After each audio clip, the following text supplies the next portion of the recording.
เดือนห้าเหนือแรม1 ค่ำวันนี้ก็จะได้ออกรายการ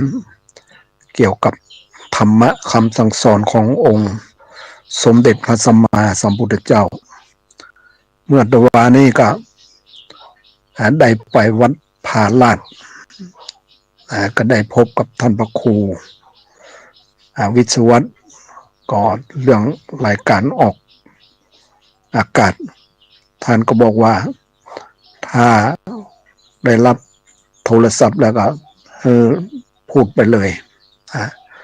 วันนี้ก็ได้คือว่ามันก็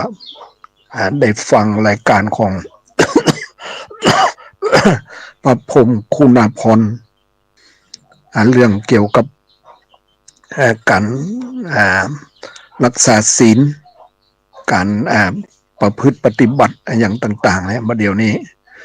คือจำเป็นอย่างยิ่งที่จะต้องเอาศีลเอาธรรมนี่มาใจกัน เพราะว่าคนเรามันห่างเหินจากศีลธรรมแล้วมันเพราะมันไปถูกสิ่งดึงดูดต่างๆเนี่ยออกไปทางภายนอกแต่ว่านี่ก็มีคือว่าเห็นสถาบันต่างๆนะที่เข้ามาร่วมในงานวัดผาลาดเนี่ยอันนี้ก็นี่วัดผาลาดนี่ก็ดูแล้วก็เพิ่นก็พยายามเนี่ยรักษาต้นไม้คล้ายๆส่งเสริมในการรักษาต้นไม้ต้นไม้เนี่ยเป็นเรื่องที่สำคัญอย่างหนึ่งถ้ามีต้นไม้แล้วมันก็ดูแล้วมันก็ดูมันจะล่มลื่นนะถ้าขาดต้นไม้แล้วก็บ่ใครล่มลื่นกันอันนี้เป็นเรื่องที่เราจะต้องศึกษานี่คือว่าเนี่ยพวกอาจารย์อย่างต่างๆนะเดี๋ยวนี้นะเรื่องการสอนกันอย่างต่างๆเนี่ยมันจำเป็นต้องเข้าหาหลักของพระพุทธศาสนาอย่างนี้เรื่องไอ้เนี่ยตัวนี่ก็ได้พูดกับได้นั่งกับท่านพระครูปัญญาวัดศรีโสดาเนี่ยก็อู้เรื่องว่าวันนี้นะเป็นวันที่ขึ้น15 ค่ำขึ้น15 ค่ำนี้ตามสโลกของตังวัดแก่งซ้อยแล้วเนี่ยบอกว่า15 ค่ำเนี่ยเป็นว่าดีที่สุดบอกว่าดีที่สุดเพราะตามสโลกของวัดแก่งซ้อยเนี่ยแต่ว่าเราถ้าเอาตามสโลกของตังเราใจกันอย่างบัดเดี๋ยวนี้นะคือว่า1 ค่ำจังแก้วจังแก้วสู่ลงธรรมเนี่ย2 ค่ำฟังธรรมกังปัจจา3 ค่ำล้างมือท่าข่อยกินเนี่ยอันนี้มันก็เบาแน่นเบา15 ค่ำเนี่ยก็บอกให้ดีเท่าใดแต่ว่าสโลกของวัดแก่งซ้อยเนี่ยว่า15 ค่ำเนี่ยดีที่สุดวัดแก่งซ้อยนะเพราะหนังสือของวัดแก่งซ้อยนะอันนี้เราก็จะว่าแล้ววัดแก่งซ้อยเนี่ยมันกันเป็นครูบาเนี่ยครูบาศรีวิชัยเนี่ยเป็นไปนั้นเนี่ยนะไปเรียกว่าไปเป็นผู้นำอยู่นะแก่งซอยเนี่ยเอาครูบาศรีวิชัยและครูบาอย่างต่างๆเนี่ยเอามาเป็นแนวทางอยู่ฉะนั้นเรื่องการที่เราจะทำอย่างใดจะช่วยให้สังคมของเราเนี่ยนะมันมีความดีงามขึ้นนะอย่างการรักษาเนี่ยศีลอานิสงส์ของการรักษาศีลของครูบาศรีวิชัยเนี่ยนะ ตีเปิ่นเขียนตีวัดภาษีเนี่ยนะเปิ่นเขียนเมื่อเปิ่นจำพรรษาอยู่ตีวัดภาษีเนี่ยเปิ่นเขียนก็เอาคือว่าเอาหลักของ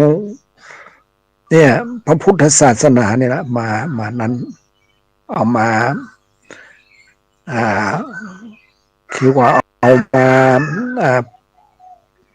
เขียนขึ้นนะเป็นมีไอ้อย่างข้อเป็นข้อความตีนั่นนะคือว่าข้อความในถามว่าเสวนาจะพาลันดังปันติตานันจะเสวนาปูชาจะปูชนียนังนั่นข้อความตีขึ้นต้นของในธรรมอานิสงส์การรักษาศีลห้าเสวนาจะพาลันดังปันติตานันจะเสวนาปูชาจะปูชนียนังอันนี้ก็เป็นเรื่องที่นั้นอยู่นะมันก็มงคลและสูตรเนี่ยเราก็นั้นอยู่เราก็มักจะสูตรกันอยู่นะมงคล38เนี่ยนะอันนี้เราก็ต้องเอามานั้นอยู่มาพิจารณาการรักษาศีลห้าแล้วศีล8เนี่ยนะศีล8นี่นะอย่างที่เราได้ฟังที่เป็นอธิบายเมื่อกี้นี้ศีล8นี่นะเนี่ยมันก็เพิ่มขึ้นไปแถมศีล8เนี่ยคือเพิ่มข้อกาเมสุมิสสากาเมสุมิสสาเป็นอภรรมจริยาเนี่ยนะเราก็หมายความว่าเราอย่างบ่ได้ก็วันหนึ่งคืนหนึ่งเนี่ยเรื่องการรักษาอุโบสถศีลเนี่ยอย่างบ่ได้ก็วันหนึ่งคืนหนึ่งแต่บางคนเพิ่งกันนั้นเพิ่งกันได้ตลอดก็มีนะเพิ่นถือตลอดชีวิตก็มีการรักษาพรหมจรรย์เนี่ยแล้วก็เนี่ยข้อที่ต่อไปก็คือข้อที่วิกัลโภชนาข้อวิกัลโภชนาเนี่ยคือการเสพอาหาร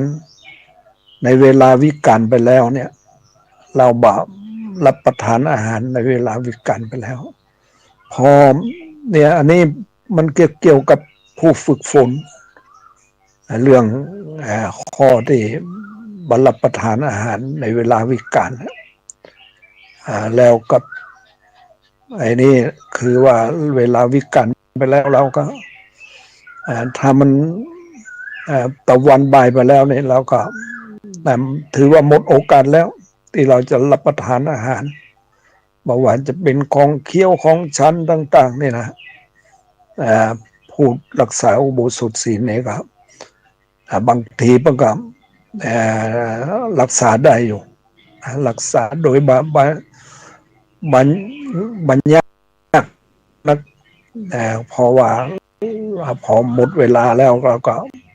าก็มารับประทานแล้วอาหารในตะวันบ่ายไปแล้วแล้วข้อที่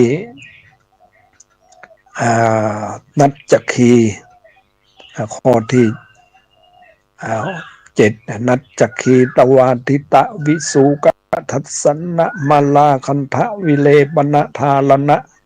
มันดนะวิภูชนะฐานาเวรมณีเนี่ยข้อนี้ก็คือเนี่ยการฟ้อนรำขับร้องประคมดนตรีและดูกันละเล่นต่างๆเนี่ยอันนี้เราก็เนี่ยถ้าเป็นศีล8นะเราก็ต้องการฟ้อนรำขับร้องประคมดนตรีนะและดูกันละเล่นต่างๆมันเป็นจะว่าแล้วมันก็เป็นค่าศึกต่อกิเลสอยู่มันเป็นทำให้กิเลสเพิ่มขึ้นนะการฟ้อนรำขับร้องประคมดนตรีและดูกันละเล่นต่างๆเนี่ยอันนี้ผู้ถือศีล8แล้วก็จะต้อง บ่เฮอมีแล้วบ่มีการฟ้อนรำขับร้องประคมดนตรีแล้วอันนี้เรียกว่าผู้ที่มันเคยฝึกมาแล้วมันก็บ่มีนั้นนะบ่มีปัญหาอย่างบ่มีปัญหาอย่างคือว่ามันก็คงจะรักษาได้ข้อที่7เนี่ยการฟ้อนรำขับร้องประคมดนตรีและดูการละเล่นต่างๆแล้วก็รวมเข้ากับข้อที่ มาลาคันทะวิเลปนะทารณะมันดนะวิภูสนัฏฐานาเวรมณีการประดับตกแต่งอย่างเนี่ยเรื่องการประดับตกแต่งเนี่ยเราก็ถ้าหากว่าเรามารักษาศีล5แล้วศีล8แล้วก็การประดับตกแต่งอย่างก็จะต้องนั่นไปก็ต้องบ่มีการมาลาคันทะวิเลปนะทารณะมันดนะวิภูชนัฏฐานาเวรมณีอันนี้เราจะว่าแล้วเนี่ยนะการตกแต่งแบบผู้มีศีลเนี่ยก็รู้สึกว่ามันจะสวยงามนะขอมาลาคันทะวิเลปนะทารณะมันดนะวิภูชนัฏฐานาเวรมณีการประดับตกแต่งเนี่ยเราก็ตกแต่งแบบธรรมดาธรรมชาติแบบผู้ที่มีศีลดูว่ามันจะสวยสดงดงามแล้วข้อที่8ก็คืออุจจาสยนะมหาสยนาเวรมณีเนี่ยอันนี้ข้อนี้ก็เหมือนกันนะเราประเดี๋ยวนี้เรามาจะตามเอาแบบความสะดวกกันมาฝึกฝนอย่างผู้ที่ถืออุโบสถศีลเนี่ยจะต้องนั่งพื้นที่เรียบๆมันได้นั่งที่นุ่มนวลนะอย่างมาได้นั่งที่สะดวกสบายตัวใดอย่างประเดี๋ยวนี้เราเนี่ยทางวัดเราเนี่ยทางวัดใหม่ห้วยทรายเราเนี่ยบางทีเราสังเกตดูนะคนมาวัดวันพระเนี่ยบางคนเขาจะมานั่งเก้าอี้แล้วเขาจะนั่งกับพื้นนะสังเกตได้ดูเนี่ยนะครับพวกที่เป็นรู้เป็นฝึกฝนมาดีแล้วเป็นจะมานั่งเก้าอี้แบบนุ่มนวลนะเป็นจะนั่งแบบธรรมดานั่งกับพื้นฉะนั้นเนี่ยการนั่งที่นอนอันสูงอันใหญ่เนี่ยเราจะต้องนี่ผู้ที่อย่างผู้ที่ถืออุโบสถศีลเนี่ยมันจะมีเสื้อเสียหมอนเสียแล้วกันไปวัดนั้นเป็นนอนกับพื้นปัจจัยว่าเป็นเอาที่นุ่มที่นวลไปอันนี้เพราะว่ามันเป็นข้อที่8ของการถืออุโบสถศีลแล้วเปิ้นก็จะเวลาเปิ้นนั้นเปิ้นก็จะสวดกรรมฐานเนี่ยสวดกรรมฐานเนี่ยในคือพิจารณาในร่างกายของคนเราเนี่ยอาการ32เนี่ยผมขนเล็บฟันหนังเนื้อเอ็นกระดูกเยื่อในกระดูกม้ามหัวใจตับพังผืดไตปอดไส้ใหญ่ไส้น้อยอาหารใหม่อาหารเก่าเนี่ยอาการ32เนี่ยมันก็มีอยู่ในอภิธรรม7กัมปีพวกกันได้บอกอยู่แล้วก็นี่แหละเนี่ย อายตนะภายในเนี่ยคือตาหูจมูกลิ้นกายและจิตใจเนี่ยอายตนะภายในแล้วก็ไปกระทบกับอายตนะภายนอกคือตาไปกระทบกับรูปหูไปกระทบกับเสียงจมูกไปกระทบกับกลิ่นลิ้นไปกระทบกับรสโผฏฐัพพะไปกระทบกับกายไปกระทบกับโผฏฐัพพะและใจกับไปกระทบกับธรรมารมณ์เนี่ยอันนี้อินทรีย์เนี่ยอินทรีย์นะห้านะอินทรีย์ห้าอินทรีย์เรามีอินทรีย์อันแก่กล้านะอย่างเนี่ยอย่างผู้ที่จะได้ตรัสรู้นี่ก็ต้องมีอินทรีย์อันแก่กล้านะคือตาก็อยากจะเห็นสิ่งที่ดีๆที่มีประโยชน์หูก็อยากฟังสิ่งที่ดีๆมีประโยชน์จมูกก็บาปล่อยไปตามจะหอมจะเหม็นเราก็ฝึกได้เรียกว่าผู้มีอบรมมาแล้วบางทีก็ไม่ได้อบรมมาก็ ชอบแต่กินแต่สิ่งที่หอมกินที่เหม็นก็บอกให้ชอบถ้าผู้มีการอบรมในด้านการดมกลิ่นแล้วก็มันก็จะเป็นกลิ่นเหม็นกลิ่นหอมนะมันบะปอต่อใดบปอไอ้นั่นต่อใดแล้วก็จมูกอันนี้เรียกว่าจมูกนะแล้วก็กายนี่ก็คือการโผฏฐัพพะในการกระทบกับพื้นกับนั้นอย่างเนี้ยเราจะต้องฝึกฝนบัดแต่เปิ่นไปนอนวัดเปิ่นก็จะต้องนอนแต่สิ่งที่เรียบเนี่ยอันนี้กระทบกับสิ่งที่เรียบอันนี้กับโผฏฐัพพะเรียกว่าโผฏฐัพพะการกระทบกับกาย และธรรมารมณ์เราก็จะเรียกว่าทางด้านจิตใจเราเนี่ยก็จะต้องมันกระทบกับธรรมารมณ์อารมณ์ติดดีอารมณ์บัดดีเนี่ยทำเป็นอย่างใดเนี่ยเรียกว่าจิตใจของเราเนี่ยถ้ามีจิตใจมันแก่กล้าแล้วก็ย่อมจะเรียกว่าอินทรีย์แก่กล้าแล้วครับย่อมจะให้นั้นอยู่ย่อมจะตรัสรู้ย่อมจะรู้นะนี่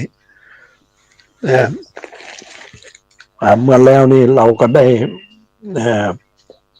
พูดถึงเรื่องวันมาฆะเนี่ยปีนี้มันเลื่อนไปเป็นอธิกมาสคือว่าเป็นเดือน6เป็นวันมาฆะแต่ว่าเราก็นั่นอยู่เราก็เอามาพิจารณาได้นะครับผู้เป็นวันคล้ายวันมาฆะเมื่อแล้วนี่เราก็เอาเรื่องพระอัสสสิสักกล่าวตอบว่าท่านที่ท่านพึงเข้ามาบวชยังไม่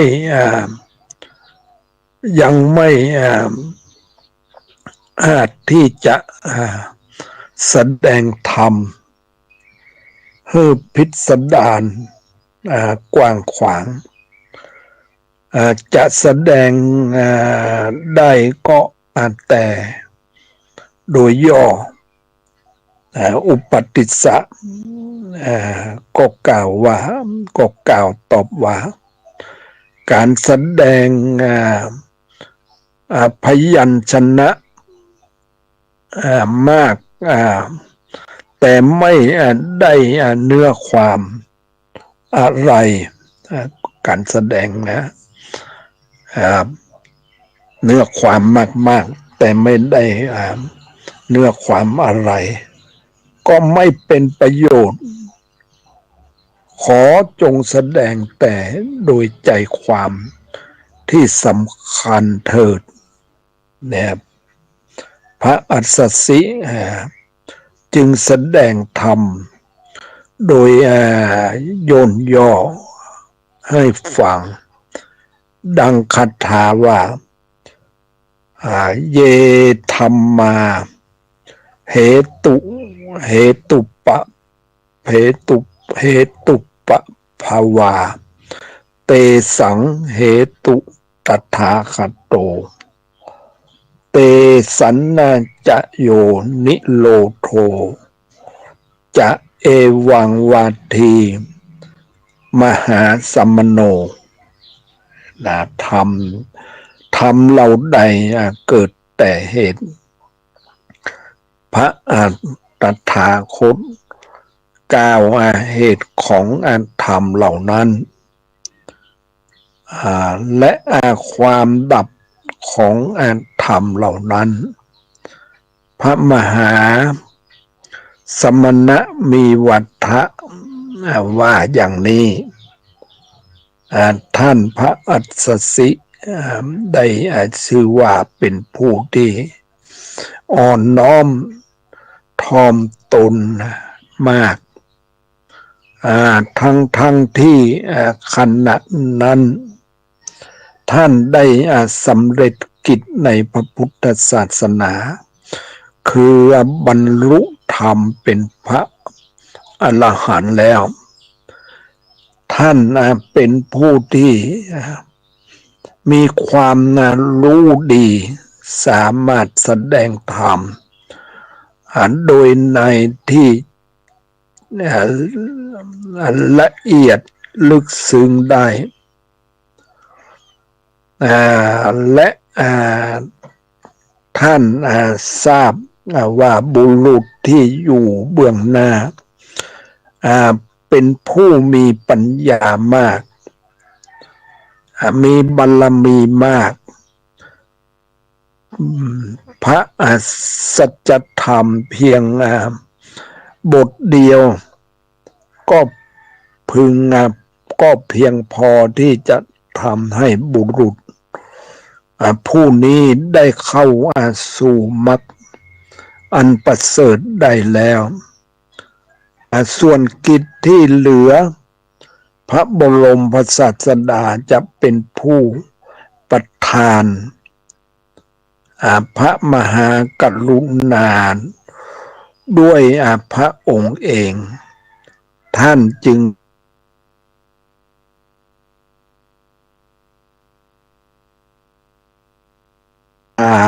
เพียงคาถาเดียวย่อมดีกว่าที่จะอธิบายยืดยาวซึ่งการทำเช่นนี้ได้นับเป็นความสามารถที่ยิ่งใหญ่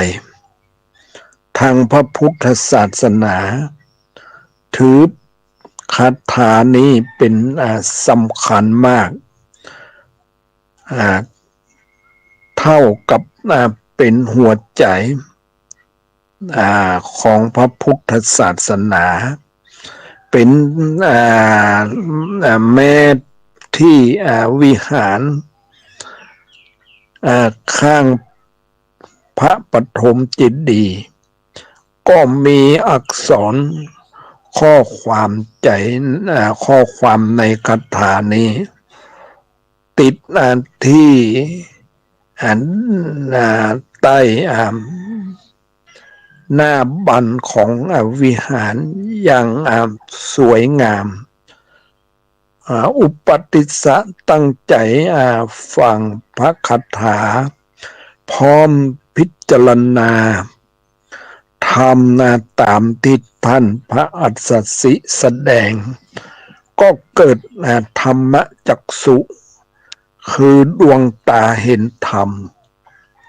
ว่าสิ่งใดสิ่งหนึ่งมีความเกิดขึ้นเป็นธรรมดาสิ่งนั้น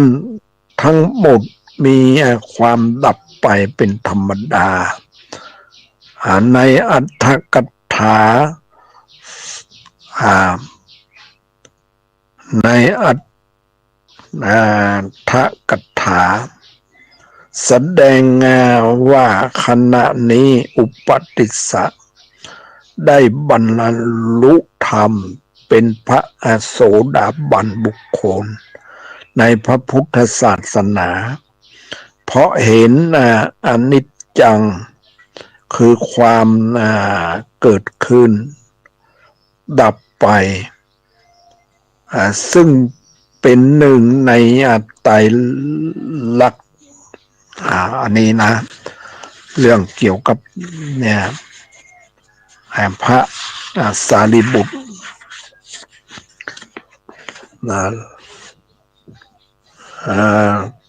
ดังนั้นอุปติสสะจึงถามท่านพระอัสสชิว่า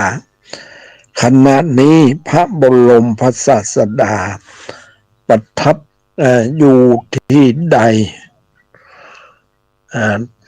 ท่านพระอัสสชิตอบว่าพระบรมศาสดาประทับอยู่ที่พระเวฬุวันเวลุวนารามซึ่งใครๆก็สามารถไปเข้าเฝ้าและฟังธรรมที่พระองค์ทรงแสดงได้อุปติสสะจึงตอบรับที่จะไปเฝ้าพระบรมศาสดาแต่เนื่องจากที่มีข้อสัญญาที่ทำไว้กับโกริตะผู้เป็นสหายว่าใคร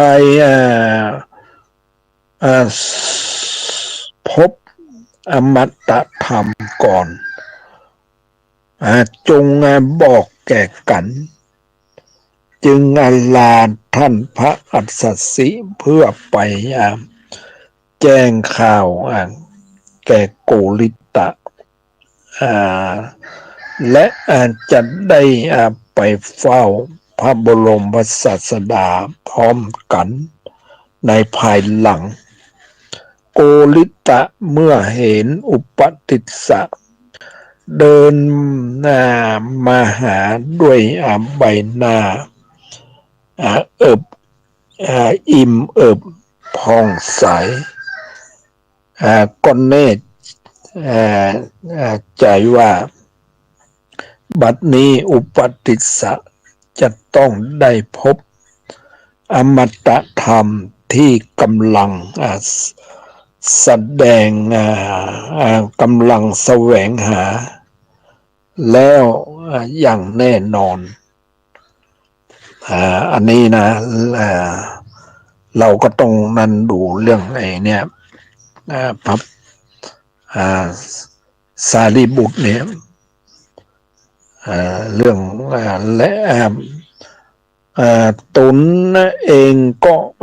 จะได้ดื่มด่ำกับอมตะธรรมนั้นจึงเกิดปิติยินดีขึ้นมาในขณะนั้นดังนั้นเมื่ออุปติสสะได้กล่าวธรรมะที่ท่านพระอัสสชิแสดงให้โกริตะฟังโกริตะซึ่ง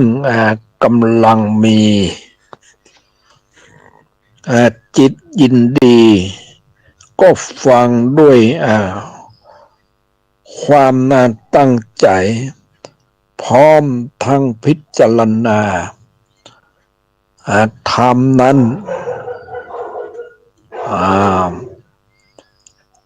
เกิดดวงตาเห็นธรรมจิตใจก็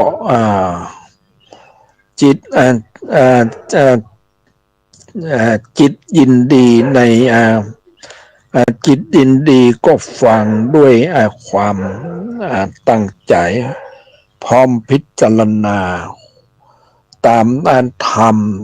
นั้นเกิดความเกิดดวงตาเห็นธรรมเช่นเดียวกันจึงชวนกันไปฟังพระไป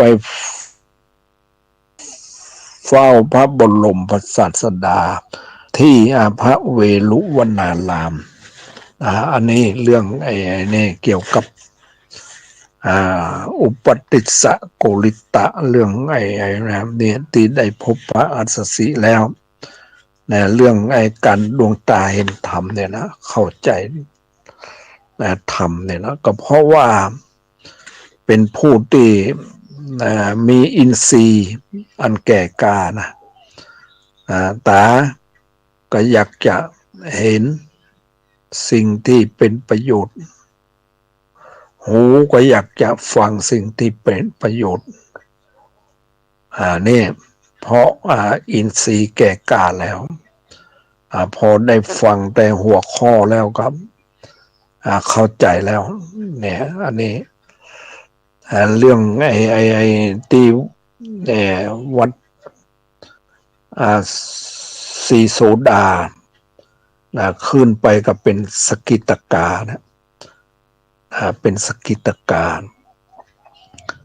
สกิตกานี่นะจะทำให้โลภะโทสะโมหะเบาบางตะวันนี้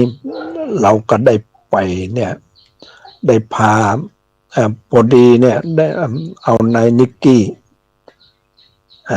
ขับรถไปมันก็เหมือนว่ามันบักเคยได้ไปก็ว่าจะได้นะหรือว่าได้ไปมาแล้วมันตะวันนี้พอดีนะอาจารย์มณะก็ไปเหมือนกันก็ไปพบนิกกี้เนี่ยแล้วก็มาตามหาเรากำลังฉันเพลอยู่แล้วก็เลยพอดีมันกับเราก็ว่าเราก็นี่ตอนที่ให้พรเสร็จแล้วแทนที่นายนิกกี้มันจะไปรับเอาของเอาอย่างแต่ว่ามันอย่างว่าความบักเคยชินเนาะ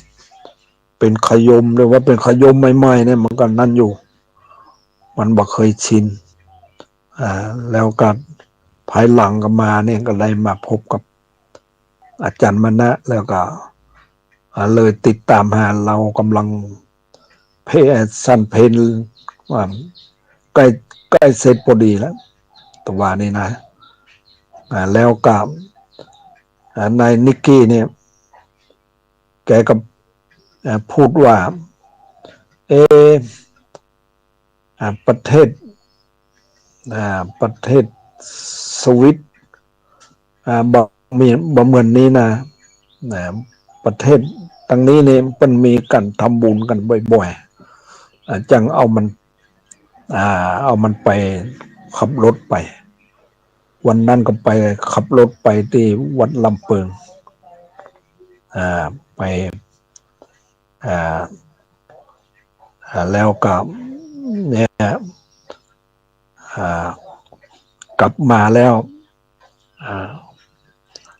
ก็เนี่ยไป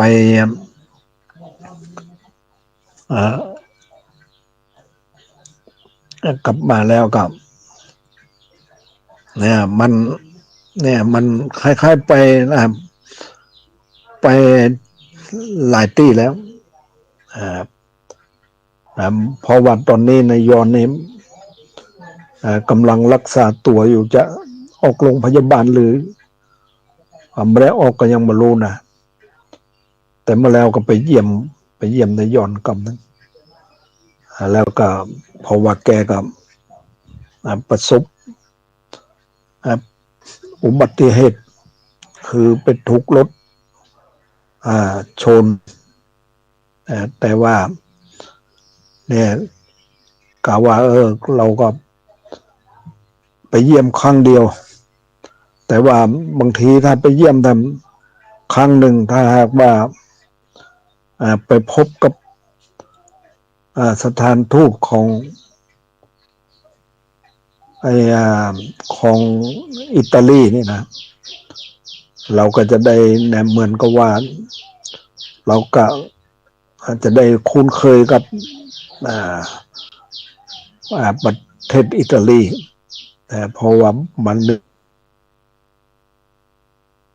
จะขอวีซ่าอย่างเนี้ยไปอิตาลีเนี่ยอาจจะง่ายถ้าเรามีโอกาสเนี่ยได้ไปพบกับสถานทูตอิตาลีแต่จะได้ก็ตามนะเราก็มันมาแน่เนาะบางทีก็อาจจะพบปะกันอยู่เพราะว่าเราก็ต้อง ไปคอยดูแลมันบ้างละเพราะว่าอย่างใดมันก็เป็นคนขับรถเราจะไปที่นั่นที่นี่ก็อาศัยในยอนนี่แหละไปนะเพราะว่ามันไปพักแรมมาอย่างนี้มันไปได้เพราะมันมีความอาสาที่จะรับใจบอกว่าจะเป็นข้างแรมที่นั่นที่นี่นะไปได้หลายปีแล้วไปหลายครั้งแล้วเมื่อมันมาอยู่ในประเทศไทยแล้วมันก็ถ้ามันมีเวลาว่างมันก็ไปมาขับรถโดยที่ไม่ได้เสียค่า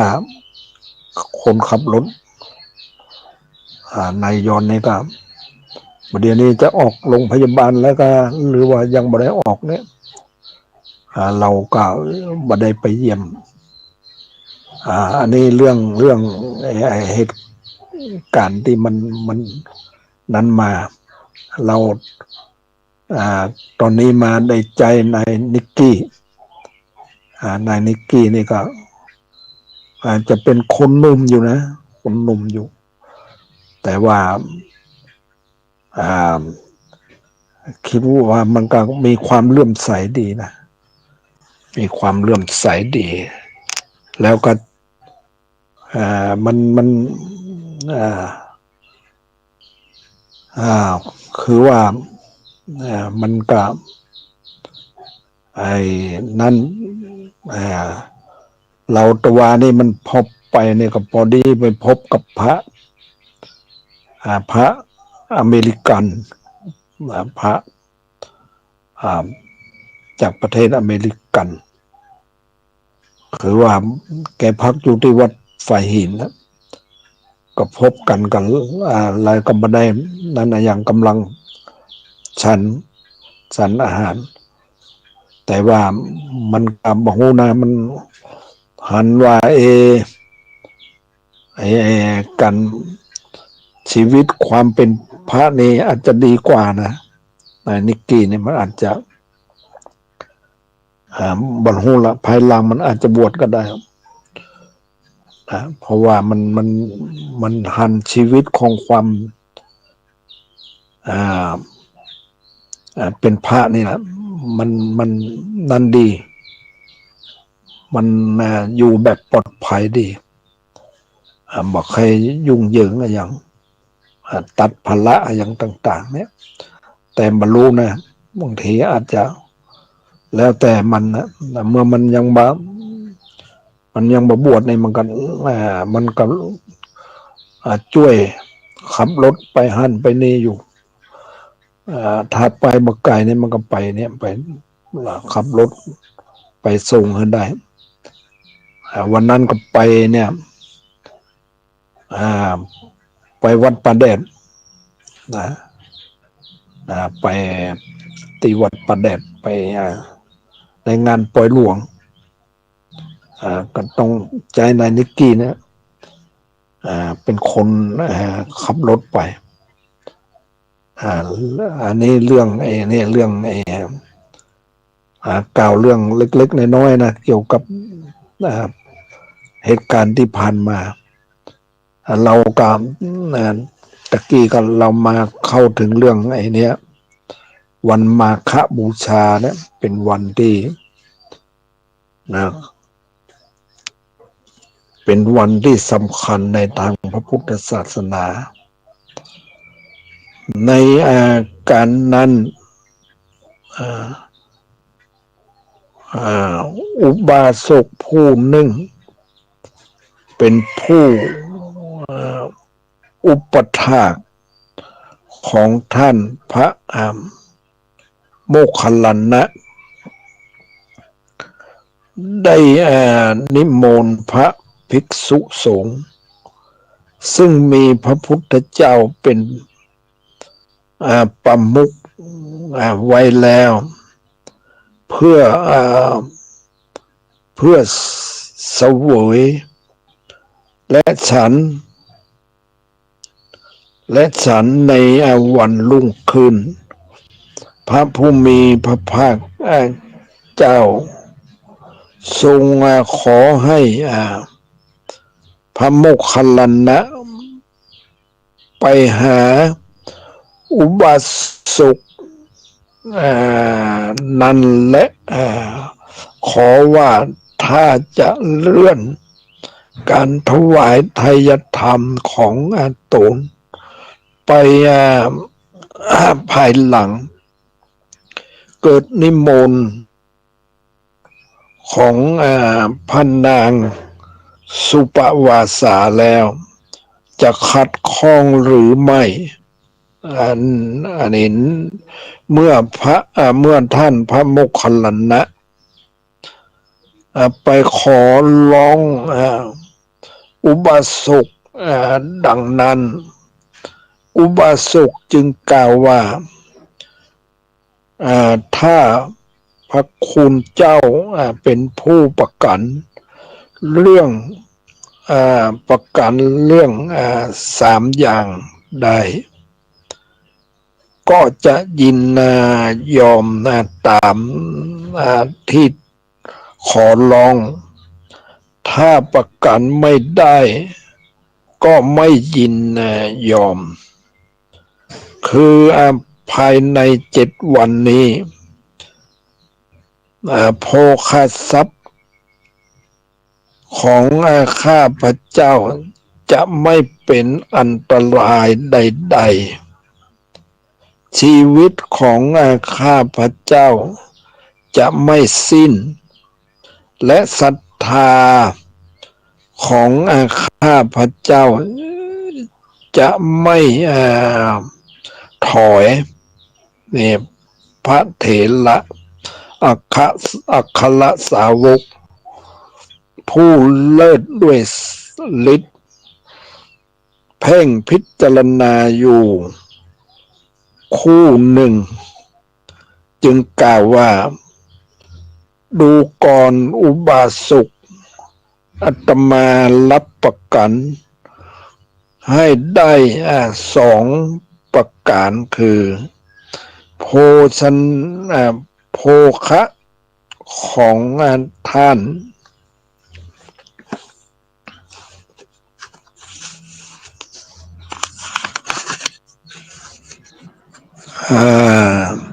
เป็น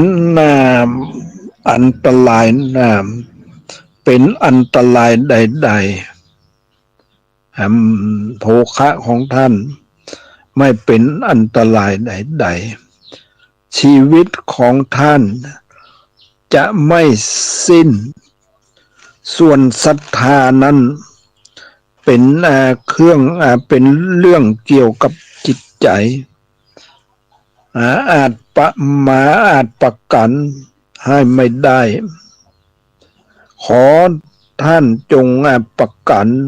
ตัวท่านเองเถิดอันนี้อุบาสกจึงรับว่า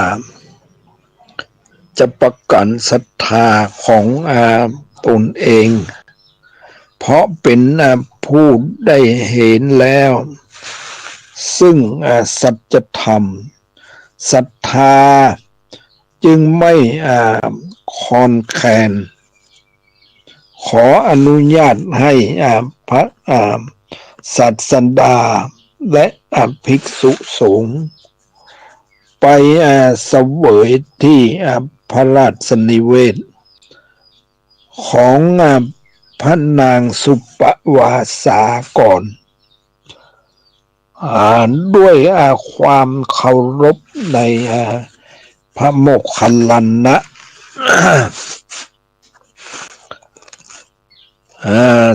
ฉะนั้นศรัทธาที่อุปติสสะมีต่อท่านพระอัสสชิและศรัทธาที่โกริตะมีต่ออุปติสสะจึงเป็นศรัทธาที่เกิดจากใจบริสุทธิ์ไร้ซึ่งผลประโยชน์ใดๆแอบแฝงเป็นมาตรฐานแห่งพละห้าแห่งพละห้าคือกำลังทั้งห้าที่จะใช้ในการเดินทางข้ามกระแสสมุทรแห่งกองทุกข์ก้าวล่วงเข้าสู่อมตะธรรมคือพระนิพพาน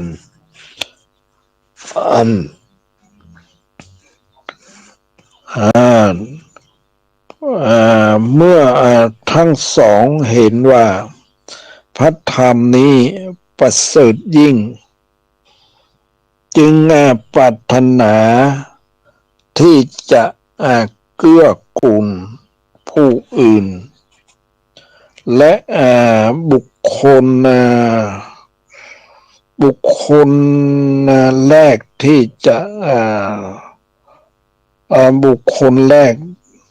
ที่ทั้งสองมีถึงคืออาจารย์สันไสจึงเดินทางไปหาโดยทันทีจะเล่าเรื่องให้ฟังจากนั้นได้สักส่วนอาจารย์ให้ไปเฝ้าพระพุทธเจ้า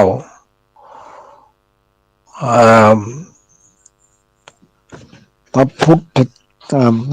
ธเจ้าด้วย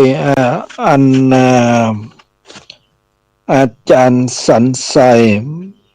ไม่ยอมไปเพราะมีมานะว่าตนเป็นคณาจารย์ลัทธิอยู่แล้วจะให้กลับไปเป็นศิษย์ของผู้อื่นนั้นก็เหมือนกับ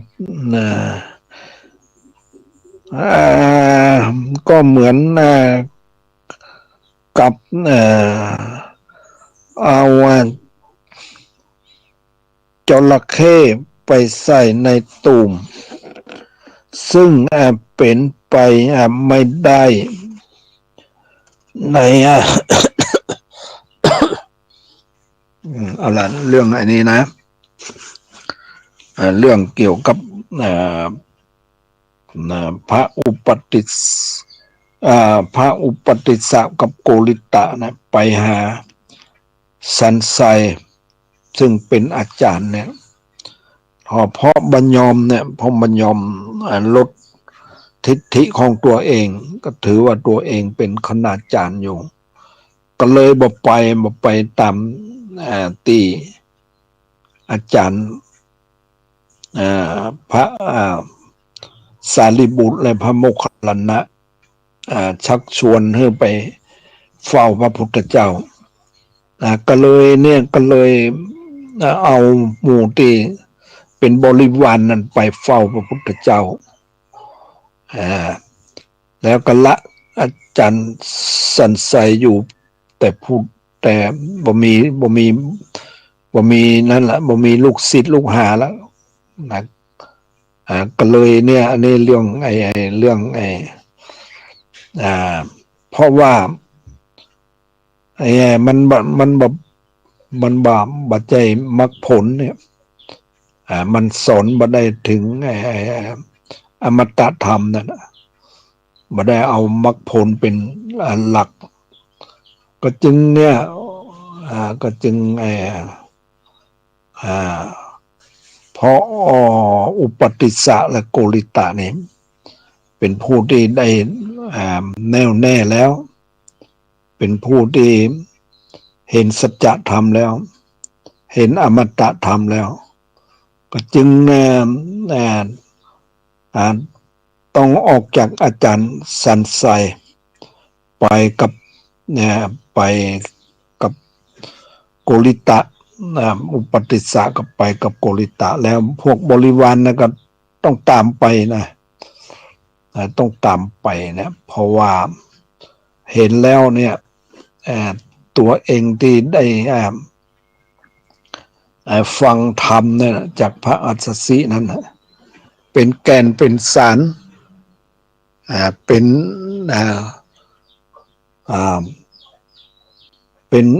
อมตะธรรมอันนี้เป็นเรื่องของพระอุปติสสะกับพระโกริตะไปเฝ้าพระพุทธเจ้าที่วันที่เวฬุวัน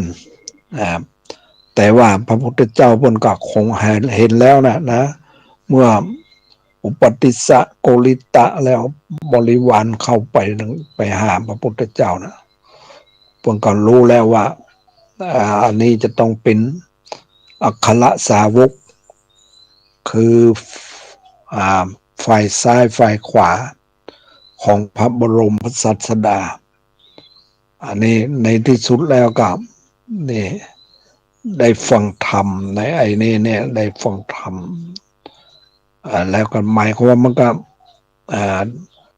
คือว่ามันต้องสูงขึ้นนะผู้ที่ได้ฟังธรรมจาก